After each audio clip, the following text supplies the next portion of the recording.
നമുക്ക് സാമ്പാർ പൊടി ഉണ്ടാക്കാം. അതിന് എന്തൊക്കെയാണ് വേണ്ടത്? ഒരു 15 ഉണക്കമുളക്, ഒരു അര ഗ്ലാസ് മുഴുവൻ മല്ലി, ഒരു 3 ചെറിയ കഷ്ണം കായം, 1/4 ഗ്ലാസ് കടലപ്പരിപ്പ്, ഒരു 1.5 ടീസ്പൂണ് ഉഴുന്നും 1.5 ടീസ്പൂണ് ഉലുവയും, 1 ടേബിൾ സ്പൂണ് പച്ചരി, ഒരു തണ്ട് കറിവേപ്പില. ഇതെല്ലാം ഓരോന്നായിട്ട് വറുത്തെടുക്കാം കേട്ടോ. നമുക്ക് ആദ്യം കായം ഒന്ന് വറുത്തെടുക്കാം.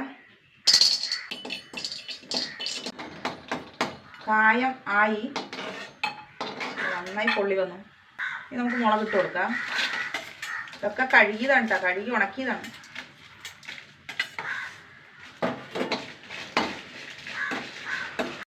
മുളകും ആയി. ഇനി മല്ലി ഇട്ട് കൊടുക്കാം.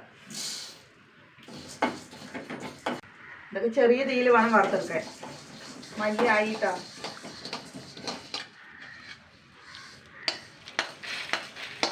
കടലപ്പരിപ്പ് വറുക്കാം. പരിപ്പും ആയിട്ടാ, കടലപ്പരിപ്പ്.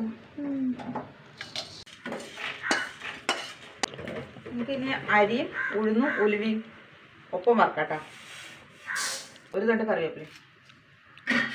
ഒരു ചെറിയ തീയിൽ വറുത്തെടുക്കാം. ആയിട്ടാ.